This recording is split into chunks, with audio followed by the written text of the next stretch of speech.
who is the Managing Director and Regional Manager of Fifth Third Bank. Henry's going to speak on Chinese currency and free trade zones. Henry's been in banking for 33 years with a myriad of different financial institutions. So let me introduce Henry.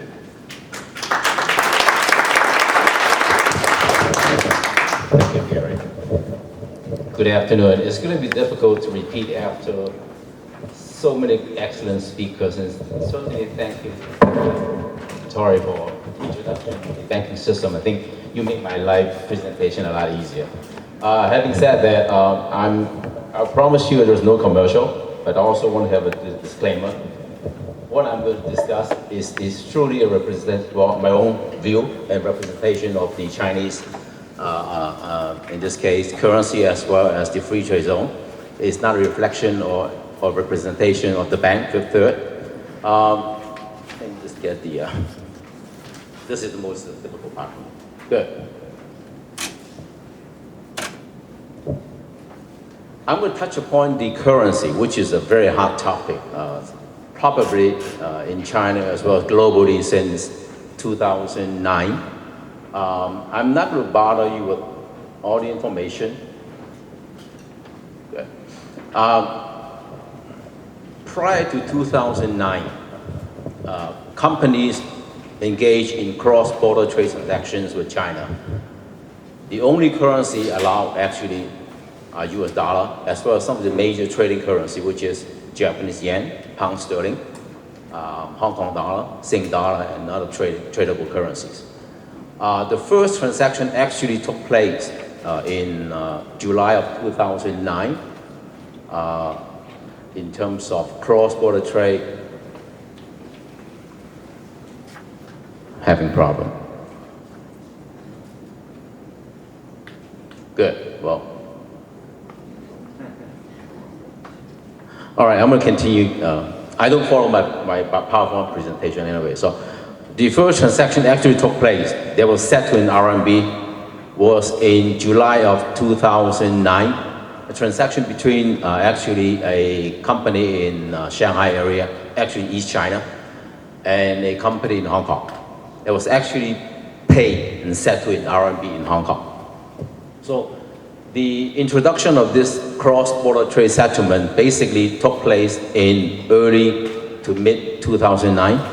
There was the government's announcement in December of 2008 to really push for fully trade convertibility of the currency. Whereas in the past, you cannot settle cross-border trade transactions in RMB.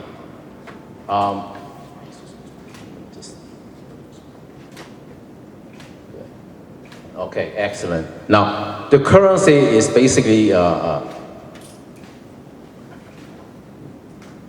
a problem. It's just me or what?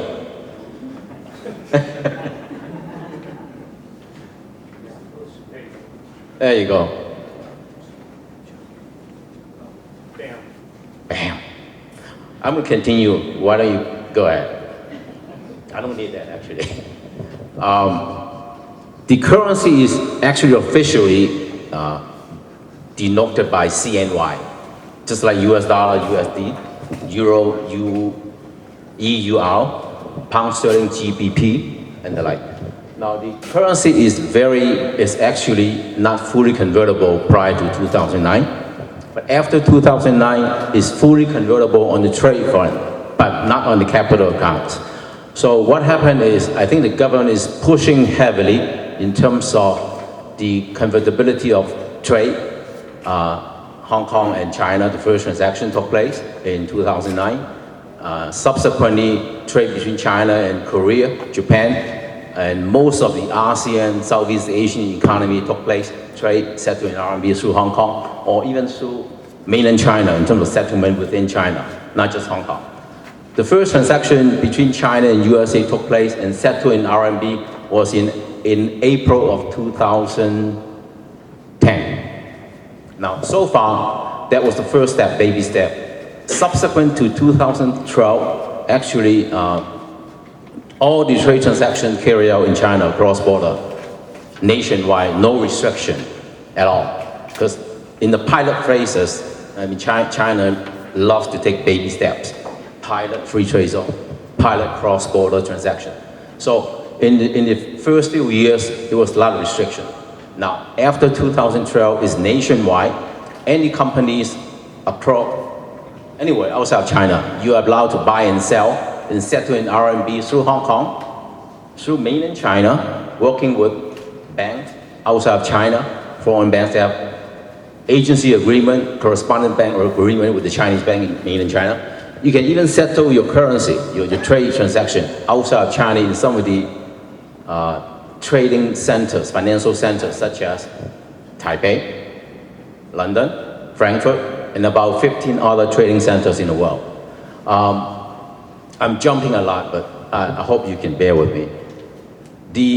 So far of China's about $3.9 trillion annual trade, import-export. Currently about 20%, probably more than 20% are settled in RMB, which is substantially higher than prior to 2009. Having said that, I wasn't surprised because keep in mind, China has been working with emerging markets, in particular, ASEAN, Asian, Southeast Asian economy, Asia, Middle East, South America, and Latin America since early 2000. So this is not surprising to me at all. As a matter of fact, I think probably in about a few years, you're looking at 2020, 35% of China's annual trade volume cross-border will be settled in RMB. It's just a reflection of China's really development and expanding in the emerging market, which I really want to stress. This is a China seminar, certainly, but there's a lot of connectivity, China and the rest of the world, particularly in ASEAN, Southeast Asia, China's Silk Road, Belt and Road, China's involvement in Brazil, Peru, Latin America, South America. I think one of the speakers mentioned about a transaction, soybean. I can tell you, the soybean product right now shipped from Brazil to China, you go through UPS, easily 30 days or more. And some of those soybeans are being purchased by Chinese. Some are actually sold to Thailand after going through a soybean crushing facility in Nanjing. So all these transactions, you can tell, it's very global perspective and also reflect the fact that nowadays China is getting all the attention, but rest assured that your efforts in China will bring you closer to some of the emerging market economies. On the currency side, I think I've touched upon a lot of issues. I'm not going to waste a lot of time because I'm going to have 30 minutes because I have the free trade zone area that I want to cover. In addition to the trade mechanism, dim sum bond, I think one of the speakers, already mentioned about the bond issue. Dim sum bond actually was first introduced in Hong Kong in mid-2000. The first transaction was basically a bank in China issuing a RMB bond outside of China for the first time in 2007, prior to the financial crisis. Subsequently, it was allowed actually commercial companies in China to issue RMB bonds. It's called dim sum bonds in Hong Kong, which is denoted by CNH. Basically, CNH is any currency outside of China, Chinese currency is CNH. Currency within China is CNY, but the official trading currency is still CNY. McDonald's was the first corporation, even though it's an American company, but McDonald's China headquarters issued the first actually a foreign company bond in Hong Kong in August of 2009. I was heavily involved. Followed by Caterpillar the same year and other companies. So the bond issuance, obviously, prior to 2009, 2010, the only Ministry of Finance and a few other policy banks are allowed to issue bonds in Hong Kong. So this is a major breakthrough. Basically, the government is trying to work line along the cross-border trade transaction to capture some of the foreign, Chinese currency outside of China to increase liquidity, increase acceptance of Chinese currency outside of China to the rest of the world, and more importantly, is create a pool of assets and liability so that the currency, this will expedite really the currency to be a reserve currency or fully convertible currency in going forward. Whether it's 3, 5, 9, 8 years from now is anyone's guess. I've touched upon the dim sum bond, and I would love to go into the, before I go into the free trade zone, I want to mention about the importance of the swap arrangement that China has been executing with the rest of the globe since early 2000. No surprises. You see the swap arrangement with key economies globally that are China's major trading partner the past 10 years, and will continue to be so the next 10, 20 years. Take a look at Brazil, take a look at all those companies, governments. It truly reflects the need to exchange this bilateral swap agreement. It serves two purposes. Number one, obviously, is liquidity. Within any of those current, companies, they are allowed to tap into this liquidity pool, whether it's US dollar or Chinese currency. I think number two, which is very important, is really for China and other foreign governments and economies to tap into the RMB to facilitate their commercial transactions. So this serves two purposes. The swap arrangement, Hong Kong being in the first offshore financial RMB center, has the largest in terms of the authority to exchange swap arrangements, and certainly in terms of RMB. I think I have some time. Good. I just want to make sure, because let's go over the free trade zone. And by the way, before I do that, I want to echo Tori's comment in terms of wealth management. Actually, the base rate right now, China has just reduced the base rate, which is the 1-year PBOC rate, People's Bank of China, is 5.1%. And deposit rate has been dropped too. I think this is the second drop in this year. I will be not surprised to see a few more drops. The deposit rate is still high by global standard. 1-year deposit is about 2.25%. When you look into this, certainly, this is a currency that a lot of foreign government, central bankers are investing in. Naturally, take advantage of the higher spread, higher yield. Number two, and most economists also predicted a continuation of appreciation of the currency. Give and take, some of the economists, experts are looking at $1 to 5.5 Chinese currency in the next 8 years or so. It could be anybody's guess. But the truth is, it's going to be, particularly, I think, since 2012, there are two-way fluctuation. Prior to 2012, it's all one-way appreciate. Now that you're seeing more two-way, depreciation and appreciation, short-term, but in the medium term, I think the currency will continue to be strong. This is probably shared by most economists. And I'm going to make a bold prediction. Within the next 8 years, RMB will be traded at about 1 to 4. This is my personal view, by the way. Okay, now the free trade zone. Now this is another pilot. The Shanghai Free Trade Zone was first introduced in 2013, September. Basically, the idea is to promote continuation of liberalization of financial markets in China, including bonds, leasing companies, interest rate liberalization, more importantly, commercialization and internationalization of the RMB. I think I've said that capital account is not fully convertible. Now, if you are operating in Shanghai Free Trade Zone, as well as other free trade zones, your exchange, your US dollar or other currency exchange, is not going to be subject to PBOC rule within the zone, with the caveat, you have to register, you have to fulfill certain obligations in terms of your company structure first. And for the first time since 2014 or even end of 2013, global companies such as Roche, the pharmaceutical company, Caterpillar, they are allowed to pool the RMB funds from Shanghai and their balances in Hong Kong or even in London. For the first time, they are allowed to pool, and also for the first time, they are allowed to borrow through the entity in Shanghai Free Trade Zone from, I guess, borrow from abroad. And I think the beauty of it is as China continues to liberalize interest rate and banking sector, the cost of financing is too high in China. I think Tori mentioned 6%, I think.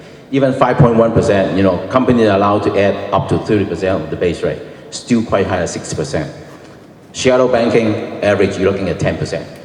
So through this free trade zone, Shanghai and others that I will mention, you're looking at basically at least 100 basis points, 1% lower than your conventional loan rate in China. This is huge. And what it does is really to create more Chinese companies' ability to borrow onshore, and also along with China's expansion through free trade zone and expansion through the Belt Road, the Maritime Silk Road, and ASEAN economy in terms of infrastructures, this will create a larger pool of funds available for investment to tap into. So this is happening left and right, and I'm very excited about it, but I'm also on the other hand, it's not easy to really understand the complexity of those regulations within Shanghai Free Trade Zone, which is the first one. Companies are allowed to borrow. I believe they are even allowed to borrow up to 2 times their capital. Again, with a calculation that you need to abide by the Safe Administration's regulation, MOVCOM, NDRC, and you name it. In addition, in Shanghai, I believe you are even allowed I believe the requirement of setting up companies in Shanghai Free Trade Zone and other free trade zone a lot more liberalized. And I remember that to set up a financial advisory firm in Shanghai prior to free trade zone is minimum 1 million RMB capital, and you have to pay it up within 6 months. With this free trade zone, is speed up the entire process of registration, organization of the company structure, and more importantly, you can just go through one window to apply for a tax ID, similar to our TI, tax ID here, a business registration number, because in China you need to apply different certificates. So these basically speed up the entire process. And even the capital requirements are streamlined and actually reduced on certain encouraged industries. And free trade zone is using a negative list, which is the core of the free trade zone, is introducing to foreign companies the idea of investing in China in the encouraged industry, avoiding the negative list of industries.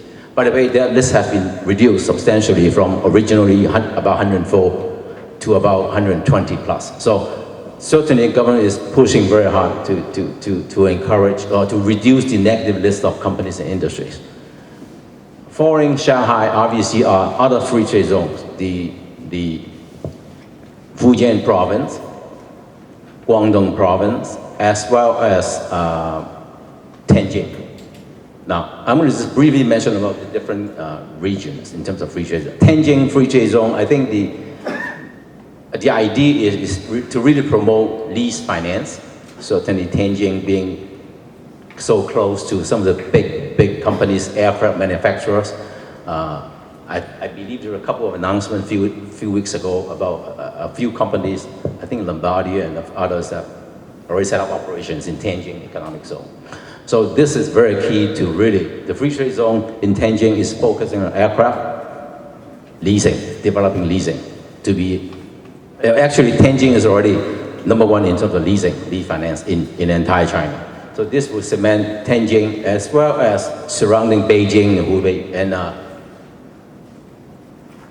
and Hubei Hebei province in terms of the triangle, Bohai area, which is basically northern China.